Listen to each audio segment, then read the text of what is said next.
நீங்கள் பார்த்து கொண்டிருப்பது உங்கள் ஜாஷுவா டிவி. சகல ஜனங்களுக்கும் நற்செய்தி.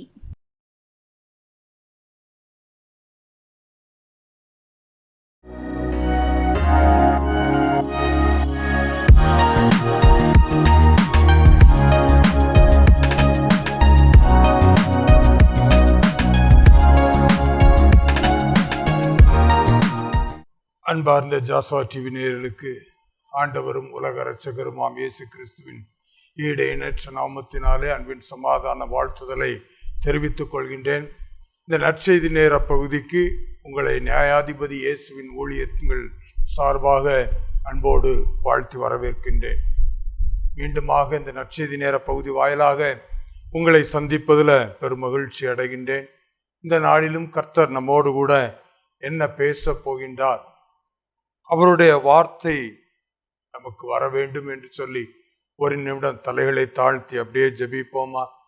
எங்கள் அன்பின் பரலோக பிதாவே, இந்த ஆசீர்வதிக்கப்பட்ட இரவு வேளைக்காக உமக்கு நன்றி செலுத்துகிறோம் அப்பா. தேவனே, உம்முடைய கிருபை இரக்கம் எங்கள் மீது இருக்கட்டும் ஆண்டவரே. இந்த நாளிலும் உம்முடைய ஆண்டவரே வார்த்தையை தியானிக்கும்படியாக எங்களுக்கு நீர் கொடுத்த நல்ல நேரத்திற்காக உமக்கு நன்றி செலுத்துகிறோம். இந்த நற்செய்தி நேர பகுதி வாயிலாக நீர் எங்களோடு கூட என்ன பேச விரும்புகின்றீர் ஆண்டவரே? நீர் எங்களோடு கூட தெளிவான வார்த்தையின் மூலமாக பேசும்படியாக நாங்கள் ஜெபிக்கிறோம். உம்முடைய கிருபை எங்களை சூழ்ந்து கொள்ளட்டும். அடியேனை மறைத்து நீர் வெளிப்படும். என்னுடைய சுயம் எதுவும் வெளிப்படாதபடிக்கு கர்த்தரவே நீர் வெளிப்படுவீராக.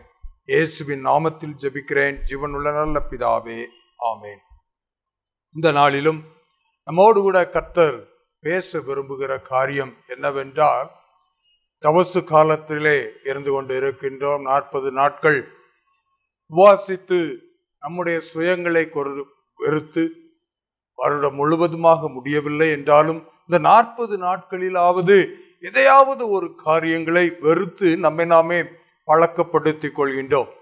பழக்கப்படுத்தி கொண்டு கர்த்தருடைய சமூகத்துல கிட்டி சேர பிரயாசப்பட்டு கொண்டிருக்கிறோம். அப்படி இருப்பதில் ஒரு காரியம், கர்த்தர் நம்மிடத்துல எதிர்பார்க்கக்கூடியது, நம்மிடத்துல நன்றி அறிதல் இருக்கிறதா? நன்றி உள்ளவர்களாக நாம் இருக்கின்றோமா? யார் என்ன செய்தாலும் சரி, ஒரு ஹாஸ்பிட்டலுக்கு செல்ல நேர்ந்தது. இந்த ஹாஸ்பிட்டல்ல போய் இருக்கும் பொழுது ஒரு நபர் டாக்டர் இதுல வந்து பணம் கொடுத்துட்டு சொல்றாங்க, நீங்க தான் என் பொண்ணை ரொம்ப காப்பாத்திருக்கிறீங்க, உமக்கு ரொம்ப நன்றி அப்படின்னு சொல்லி பணத்தை கொண்டு வந்து கொடுக்கிறார். அவர் சொன்ன, என்னால அல்ல, இது என்னால ஆகக்கூடிய காரியமே கிடையாது, இதுக்கு பரிபூர்ண சுகம் கொடுத்தது நீ வணங்குற கடவுள், என்னால இல்லை, நாங்க முடியாது அப்படின்னு தான் நாங்க நினைத்து கொண்டு இருந்தோம். அதாவது ஒரு தாயினுடைய கர்ப்பத்துல தாயும் பிள்ளையும் கட்டியுமாக சேர்ந்து இருந்திருக்கிறது. அதை பிரிக்க முடியாதபடிக்கு ரொம்ப கிரிட்டிக்கலான பொசிஷன்ல இருந்து கொண்டு இருந்திருக்கிறது. அந்த நேரத்துல அவங்க வேதனைப்பட்டு பல இடங்களில ஜெபித்து கொண்டு இருந்திருக்கிறார்கள். அவங்க பாஸ்டர்கிட்ட சொல்லியிருக்கிறாங்க, அவங்க பாஸ்டர் ஜெபித்து கொண்டு இருந்திருக்கிறார். அநேக ஜெப குரூப்ல அவங்க பிரேயர் ரிக்வெஸ்ட் கொடுத்து, இது போல என்னுடைய மகளுக்கு இப்படிப்பட்ட ஒரு சூழ்நிலையில இருக்கு, அதற்காக ஜெபித்து கொள்ளுங்கள் அப்படின்னு சொல்லி எல்லாம் அனுப்பி இருக்கிறாங்க. கர்த்தர் அற்புதமாக அது எப்படி அது நடந்தது, அதிசயம் நடந்தது என்று தெரியவில்லை. நாட்கள் அப்படியாக கடந்து கடந்து கடந்து கடைசியில டெலிவரி வரும் பொழுது அழகான ஒரு பெண் குழந்தையை பெற்றெடுத்திருக்கின்றாள் அந்த மகள். பெண் குழந்தையை பெற்றெடுத்திருக்க, அந்த கட்டி என்ன ஆச்சு எதுவுமே தெரியல. அப்படி இருக்கும் பொழுது டாக்டருக்கு குழப்பம், இது எப்படி ஆச்சு தெரியல, சரி ஏதோ ஒண்ணு நல்லபடியா நடந்துருச்சு அப்படின்னு சொல்லி அவங்க இருக்கும் பொழுது, என் பிள்ளைய காப்பாற்றி விட்டீர்கள் அப்படின்னு சொல்லி அங்கு அவங்க பணத்தை கொண்டு போய் அந்த டாக்டருக்கு அதிகமாக கொடுக்குறாங்க அன்பளிப்பாக.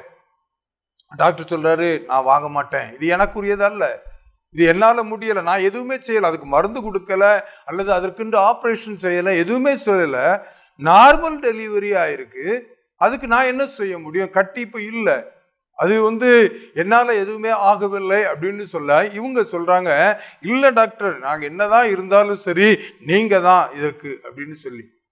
பாருங்க, டாக்டர் சொல்றாரு, உங்க கடவுள் அற்புதம் செய்திருக்கிறார், நீங்க வேண்டிக் கொண்டதை உங்களுடைய தேவன் அருள் செய்திருக்கிறான்னு சொன்னாலும் அவங்க கர்த்தர் மேல நம்பிக்கை போகல, இயேசு மேல நம்பிக்கை போகல. அத்தனை ஜப குறிப்புகளையும் எல்லா ஜப குழுக்களுக்கு அனுப்பி எங்களுக்காக ஜெபியுங்கள் ஜெபியுங்கள் அப்படின்னு சொல்லி இப்படிப்பட்ட அற்புதம் நடந்திருக்குன்னு சொல்லி டாக்டர் சொல்லியும் அதை விசுவாசிக்கவில்லை, அதை நம்பவில்லை. அவங்களுக்கு நீங்க தான் என்னை காப்பாற்றினீர்கள், என் குழந்தையை காப்பாற்றினீர்கள் அப்படின்னு சொல்லி டாக்டர் மேலேயே அதிகமாக வைத்து கொண்டு இருக்கிறாங்க. நம்மளும் நிறைய முறை பிடித்தா நம்முடைய வாழ்க்கையிலையும் கர்த்தர் நமக்கு செய்த அற்புதங்களை கர்த்தர் செய்தார், இயேசு என்னுடைய வாழ்க்கையில செய்தார் என்பதை நாம் மறந்துவிட்டு நமக்கு முன்பாக யார் மூலமாக கர்த்தர் செய்திருக்கின்றாரோ அவர்களை நம்ம அதிகப்படியாக அவர்களிடத்தில் நன்றி சொல்றோம். சொல்லக்கூடாதுன்னு இல்லை, நன்றி உள்ளவர்கள் அவங்களுக்கும் நன்றி சொல்லணும், உண்மைதான். ஏன்னா கர்த்தர் அவர்களை பயன்படுத்தின பாத்திரமாக இருக்கின்றார்கள். எனவே அவர்களுக்கு நம்ம கனம் செலுத்தணும், அவங்களுக்கு மரியாதை செலுத்த வேண்டும், எல்லாம் செலுத்த வேண்டும். ஆனாலும் கர்த்தருக்கு நன்றி உள்ளவர்களாக நம்ம இருக்கணும், இயேசுவுக்கு நன்றி உள்ளவர்களாக நம்ம இருக்கணும். அப்படிப்பட்ட இயேசுவுக்கு நன்றி உள்ளவர்களாக இருக்க வேண்டும் என்று சொல்லி வேதம் கொலேசியர் 3வது அதிகாரத்துல 15வது வசனத்தை நீங்கள் வாசித்து பார்த்தீர்கள் என்றால், கொலேசியர் புஸ்தகம் 3வது அதிகாரம் அதுல 15ஆம் வசனம், தேவ சமாதானம் உங்கள் இருதயங்களில் ஆழக்கடவது, இதற்கென்று நீங்கள் ஒரே சரீரமாக அழைக்கப்பட்டிருக்கிறீர்கள், நன்றி அறிதல் உள்ளவர்களுமாய் இருங்கள். நன்றி அறிதல் உள்ளவர்களாக நம்ம இருக்கணும்.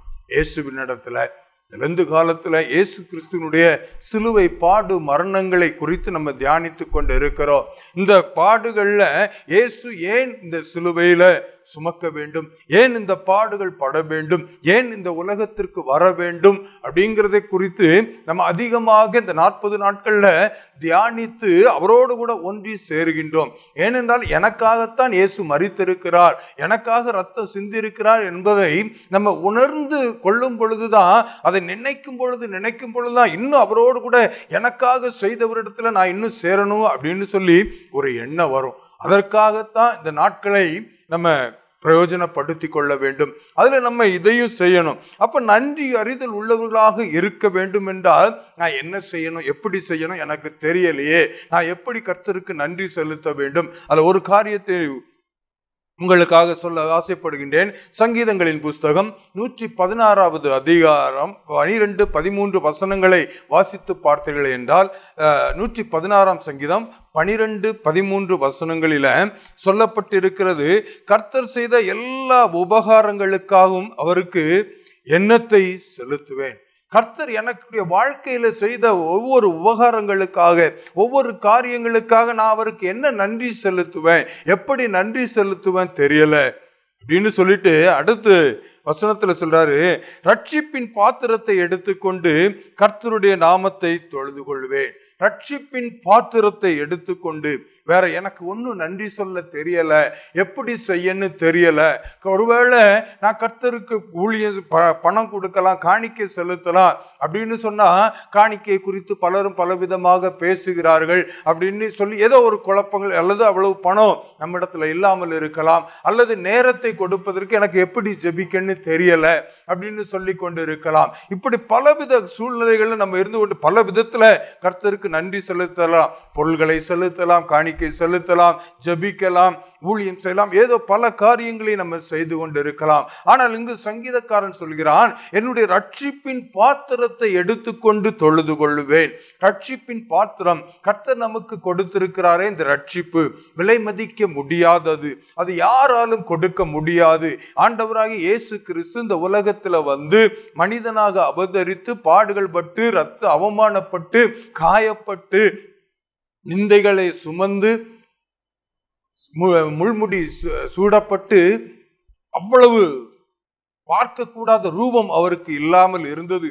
அப்படிப்பட்டவராக மாறி சிலுவையில சிந்தி, ரத்தத்தை சிந்தி நம்மை ரட்சித்திருக்கிறார், நம்மை மீட்டு எடுத்திருக்கிறார். அந்த ரட்சிப்பின் பாத்திரத்தை வைத்து அதாவது என்னை ஆண்டவர் ரட்சித்திருக்கிறார், இந்த ரட்சிப்பின் பாத்திரத்தை வைத்து அவரை தொழுது கொள்ள வேண்டும். அவரை தொழுது கொள்ளணும் அப்படின்னா, கர்த்தர் எனக்கு கொடுத்த என்ன காரியத்தை செய்திருக்கிறார், என்னுடைய வாழ்க்கையில எதிலிருந்து என்னை ரட்சித்து இருக்கிறார், எதிலிருந்து என்னை மீட்டு எடுத்திருக்கின்றார், நான் எப்படி இயேசுவினிடத்துல வந்தேன், அந்த பாத்திரத்தை, என்னுடைய பாத்திரத்தை வைத்தே அவருக்கு நன்றி உள்ளவர்களாக எப்படி என்னால மாற முடியும், அவருக்கு பிரியம் உள்ளவனாக என்னால எப்படி வாழ முடியும் என்பதனை குறித்து ஒரு 3 பேருடைய வாழ்க்கையிலிருந்து நம்ம பார்க்கலாம். அப்போஸ்தலர் நடபடிகள், நோடு கூட திருப்பிக் கொள்ளுங்கள்.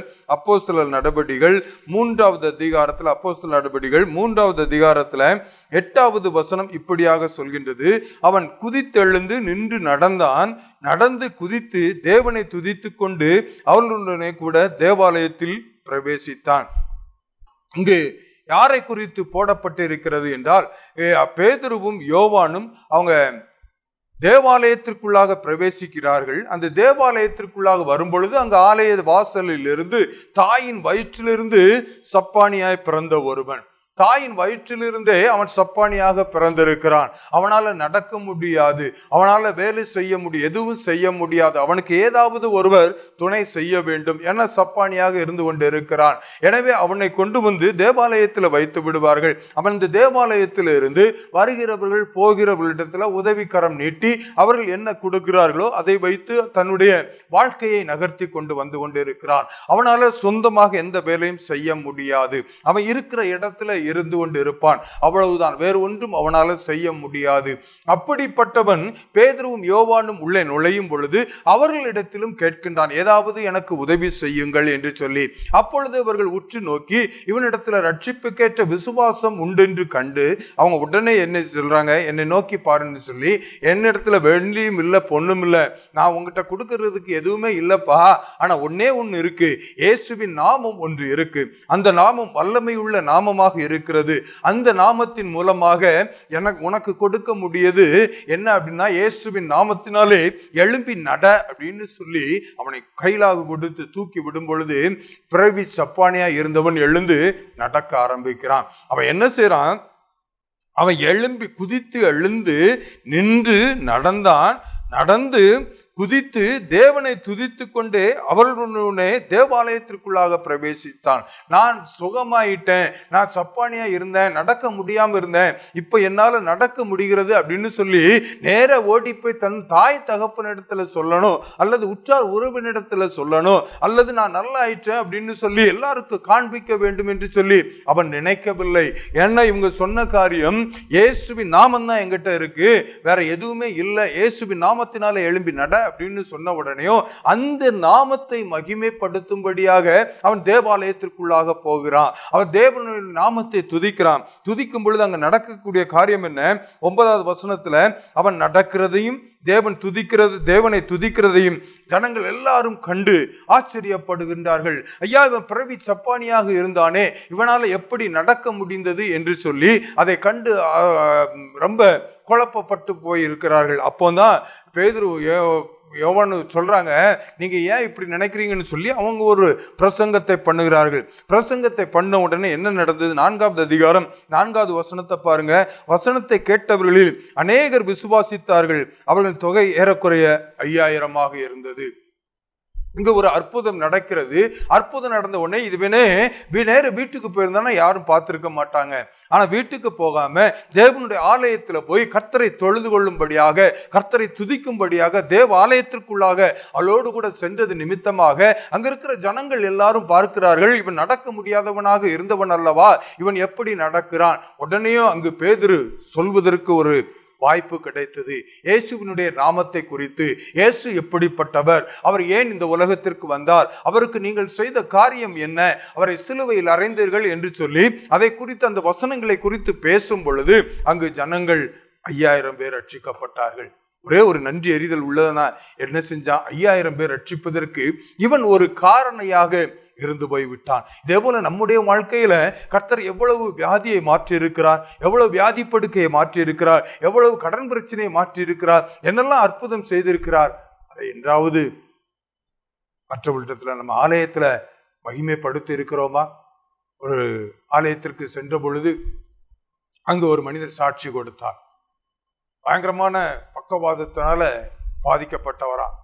நாங்க போகும்பொழுது நல்ல பாடல் பாடி கொண்டிருந்தார், நல்ல பாடல் பாடி ஆராதிச்சு கொண்டிருந்தார். நான் உண்மையிலே நினைக்கிறேன், அவரு பக்கவாதத்தால பாதிக்கப்பட்டவர்னு சொல்லி என்னால விசுவாசிக்க முடியல, நம்ப முடியல. ஆனா அடுத்து அவர் சொன்ன சாட்சி என்னை ஆச்சரியப்பட வைத்தது. என்ன சொன்னார் அப்படின்னா, நான் பக்கவாதத்தால பாதிக்கப்பட்டு என்னை கொண்டு வந்து ஆலயத்துல வைத்திருந்தார்கள். 4 பேர் தூக்கிட்டு தான் வருவாங்க, ஆலயத்தின் ஓரத்துல வச்சிருந்தாங்க, எப்படியாவது சுகம் கிடைக்கட்டும் அப்படின்னு சொல்லி. அப்போ வைத்திருக்கும் பொழுது முன்பாக வந்து ஒருவர், நான் பக்கவாதத்துல இருந்தேன், இயேசு கிறிஸ்து என்னை சுகமாக்கினார் அப்படின்னு சொல்லி அதற்கு நான் என்ன செஞ்சேன், ஆண்டவர் அங்கு பிரசங்கம் நடந்து கொண்டு இருக்கும் பொழுது ஒரு சில சாட்சிகளை அப்படியே சொல்லி கொண்டே இருந்தாங்க பிரசங்கத்தின் நடுவில்.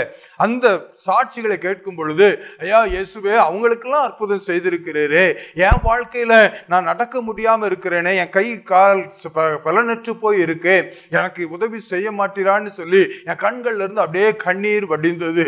தாரை தாரையாக அழுதேன், இயேசுவே என்னை தொடு, என்னை சுகமாக்கும் அப்படின்னு சொல்லி நான் வேண்டி கொண்டு இருக்கும் பொழுது ஒரு பலன் என் மேல இறங்கினது போல தோன்றியது.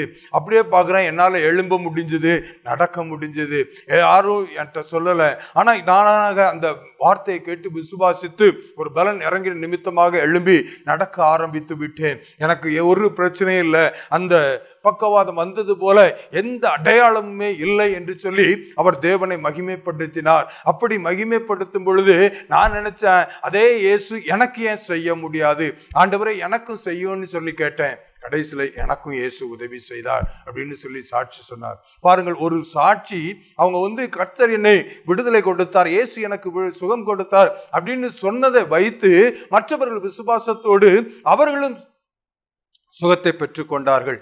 நன்றி அறிதல் உள்ளவர்களாக அவர்கள் இருந்தார்கள். அதே போல நாமும் இந்த காலத்துல கர்த்தர் நமக்கு செய்த நன்மைகளை நினைத்து பார்ப்போம். நம்ம எது நமக்கு கிடைக்கல, எதை கர்த்தர் செய்யல, இதை மாத்திரமே நினைத்து கொண்டு இருக்கோம். அப்படி இல்லாதபடிக்கு இன்று நாம் நினைப்போம், ஆண்டவரே கர்த்தர் இயேசு செய்த நன்மைகள் என்னென்ன, அதற்கெல்லாம் நினைத்து பார்த்து இயேசுவுக்கு நன்றி சொல்லுவோம். ரட்சிப்பின் பாத்திரத்தை வைத்தே நம்ம கர்த்தருக்குள்ளாக நன்றி செலுத்த 5000 பேரை கொண்டு வருவதற்கு ஒரு காரணியாக இருந்து விட்டான். அதே போல நம்முடைய வாழ்க்கையும் மாறுவதாக. அடுத்து 2வதாக லூக்கா எழுதின சுவிசேஷம் 8வது அதிகாரத்துல நீங்க பாத்தீங்கன்னா 27ஆம் வசனத்துல இங்கு ஒரு லேகியோன் பிசாசுகள் பிடித்த ஒரு மனிதனை குறித்து போடப்பட்டு இருக்கிறது.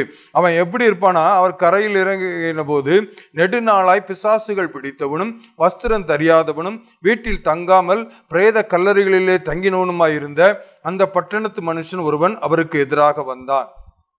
வீட்டில் தங்க மாட்டான், தன்னைத்தானே காயப்படுத்தி கொண்டிருந்தான். 29வது வசனத்துல நீங்க பாத்தீங்கன்னா, அவன் சங்கிலிகளாலும் விலங்குகளினாலும் கட்டுண்டு காவல் பட்டப்பட்டிருந்தும் கட்டுகளை முறித்து போட்டு பிசாசினால் வனாந்தரங்களில் துரத்தப்பட்டிருந்தான். பிசாசின் பிடியில் இருந்து முரட்டு சுபாவம் உள்ளவனாக இருக்கிறான். முரட்டு சுபாவம் உள்ளவனாக இருந்தவனுக்கு எதிராக இயேசு செல்கிறார். இயேசு சென்று அவன் பார்க்கிறான். உடனே அந்த பிசாசுகளை கர்த்தர் அதட்டி வெளியே துரத்துகிறார். வெளியே போன உடனேயும் அவனுடைய குணங்கள்லாம் மாறி அவன் வஸ்திரம் தெரியாமல் இருந்தவன் வஸ்திரம் தரித்து அங்கு இருப்பதை பார்க்கிறோம். 37வது வசனத்தை நீங்க பாத்தீங்கன்னா, அப்பொழுது கதரனுடைய சுற்றுப்புறத்தில் உள்ள திரளான ஜனங்கள் எல்லாரும் மிகவும் பயந்தபடியினாலே தங்களை விட்டு போகும்படி அவர்களை வேண்டிக் கொள்ள அந்தபடி அவர் படவில் ஏறி திரும்பி போனார். ஏன் அவங்க போட சொல்லிட்டாங்க அப்படின்னு சொல்லி பாத்தீங்கன்னா, 35வது வசனத்துல, அப்பொழுது சம்பவித்ததை பார்க்கும்படி ஜனங்கள் புறப்பட்டு இயேசுவினிடத்தில் வந்து பிசாசுகள் விட்டு போன மனுஷன் வஸ்திரம் தரித்து இயேசுவின் பாதத்தருகே உட்கார்ந்து புத்தி தெளிந்திருக்கிறதை கண்டு அங்க பாக்குறாங்க. அவனுக்கு புத்தி தெளிஞ்சிருக்கு, நல்ல சுகமாக இருக்கிறான். முரட்டு சுபாவம் உள்ளவனாக தன்னைத்தானே காயப்படுத்தி கொண்டு பிரேத கல்லறையில இருந்து கொண்டிருக்கிற ஒருவன் இங்கு பார்த்த நல்ல வஸ்திரம் தரித்து, அழகான வஸ்திரத்தை உடுத்தி அழகாக இயேசுவின் பாதத்துல இயேசுவோடு கூட அமர்ந்திருப்பதை அவர்கள் கண்டு ஆச்சரியப்படுகிறார்கள். ஆச்சரியப்பட்டு பயந்து போய் இயேசுவை வேண்டாம் என்று சொன்னாங்க. ஆனா இவன் என்ன செய்யறான், இயேசுவே நானும் உம்மோடு கூட வருகிறேன், இல்லை என்றால் நான் இதுவரைக்கும் இவர்களை படுத்தின பாட்டி நிமித்தமாக இவர்கள் என்னை சங்கிலினால கட்டி போட்டுருவாங்க. இதுக்கு முன்பாக பிசாசு எனக்குள்ள இருந்துச்சு, எல்லா சங்கிலிகளையும் முறித்து போட முடிஞ்சது. இப்ப எந்த பிசாசும் இல்லை, நான் மனிதனாக இருக்கிறேன், நான் நான் மாத்திரம் இருக்கிறேன், என்னைய கட்டி போட்டுட்டாங்கன்னா என்னால வெளியில எங்கேயும் வர முடியாது, அதனால இயேசுவே நானும் உம்மோடு கூட வருகிறேன் அப்படின்னு சொல்லும் பொழுது இயேசு சொல்வார், இயேசு நான் செய்ததை உன் இனத்தார் ஜனத்தார் எல்லாத்தையும் போய் சொல்லு, எப்படி என்னுடைய குணம் மாறிச்சு அப்படின்னு போய் சொல்லு அப்படின்னு சொல்லி இயேசு சொல்றதை 39வது வசனத்துல பார்க்கிறோம். நீ உன் வீட்டுக்கு திரும்பி போய் தேவன் உனக்கு செய்தவர்கள் எல்லாவற்றையும் அறிவி என்று சொல்லி அங்கே அனுப்பி விடுகிறதை பார்க்க முடிகிறது. அதனால எந்த பட்டணத்தார் இவரை இயேசுவை வேண்டான்னு போக சொன்னாங்களோ அதே பட்டணத்தார் மத்தியில இவன் போய் என்னுடைய குணம் மாறிவிட்டது. ஏன்னா அந்த ஜனங்கள் ஒருவேளை பயந்திருக்கலாம், இவன் இப்படிப்பட்டவனை கொண்டு வந்து ஊருக்குள்ளாக வைத்து விட்டார், அவன் பிரேத கல்லறையில் இருக்கக்கூடியவன் ஊருக்குள்ளாக வந்துட்டான்னா நம்மளை காயப்படுத்துவான், தன்னைத்தானே காயப்படுத்தினவன் நம்மையும் காயப்படுத்துவான், வேதனைப்படுத்துவான், அதனால இவன் இருக்கக்கூடாது, இவரையும் சேர்த்து அனுப்பிடலான்னு சொல்லி செய்திருக்கலாம். ஆனால் இவன் இந்த பகுதியில் இருந்து கொண்டு இயேசு நினைச்சிருந்தா கூட்டு போய் மற்ற இடங்கள்ல கொண்டு சொல்ல வைத்திருக்கலாம். ஆனால் இயேசு அதை செய்யவில்லை. நீ உன் இடத்துல போய் சொல்லு தேவன் செய்ததை.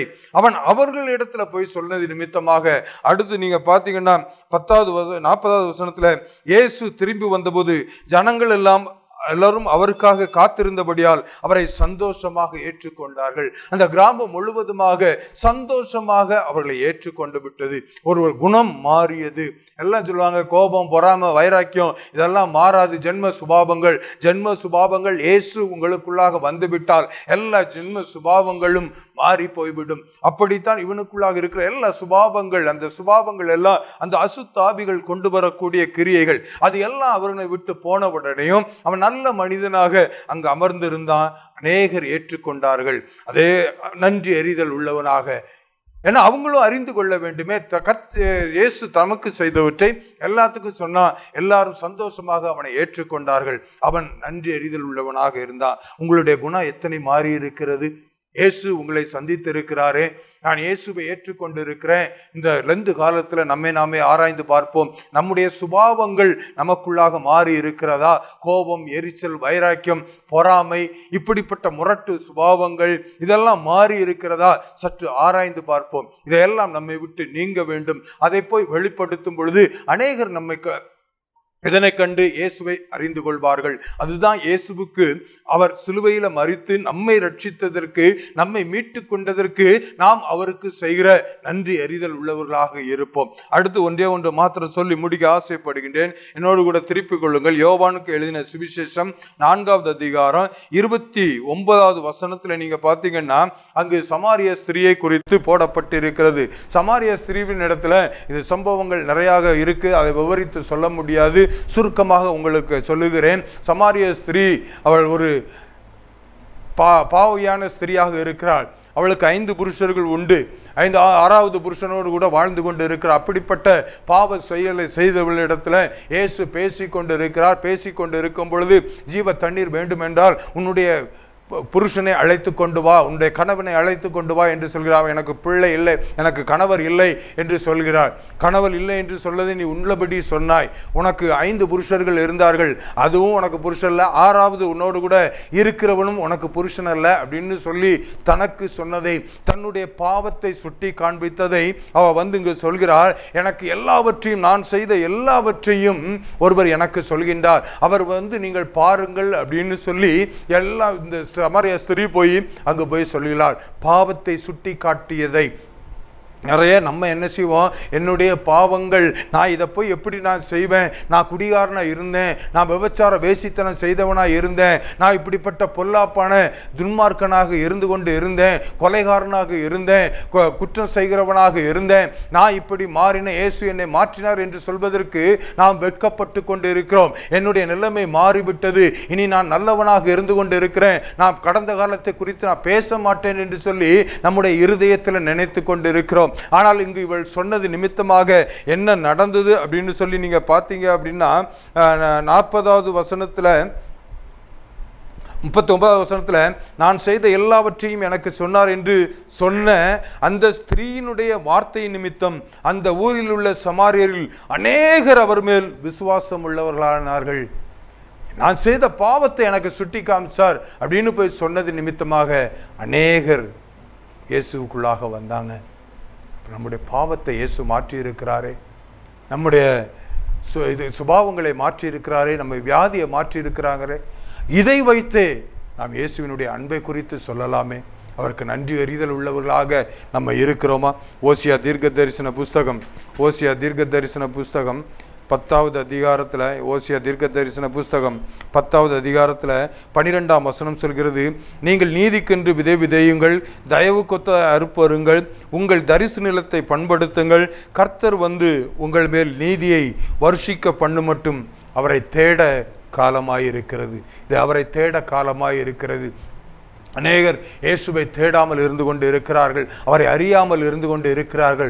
நாமும் இயேசுவை தேடுவோம், மற்றவர்களையும் இயேசுவை தேடுவதற்கு நமக்கு கர்த்தர் செய்த காரியங்களை சொல்லி கிறிஸ்துவுக்குள்ளாக வழி நடத்துவோம். அப்படியே தலைகளை தாழ்த்தி ஜெபிப்போமா?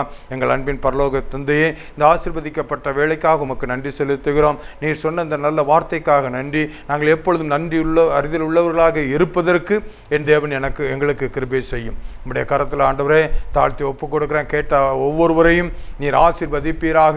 அவருடைய இருதயங்களில் இது ஆழமாய் பதிந்து ஆண்டவரே உமக்கு நன்றி அறிதல் உள்ளவர்களாக இருக்கவும், இன்னும் ஆண்டவரே அவர்கள் என்னென்ன இருதயத்தின் வேண்டுதல்கள் இருக்கோ அத்தனையும் என் தேவன் நிறைவேற்றி அவர்களை ஆசீர்வதிக்கும்படியாக ஜெபிக்கிறேன். இந்த கரத்தில் தாழ்த்தி ஒப்பு கொடுக்குறேன். மீட்பர் இயேசுவின் மூலம் ஜெபிக்கிறேன், ஜீவனுள்ள நல்ல பிதாவே. ஆமேன், ஆமேன். God bless you.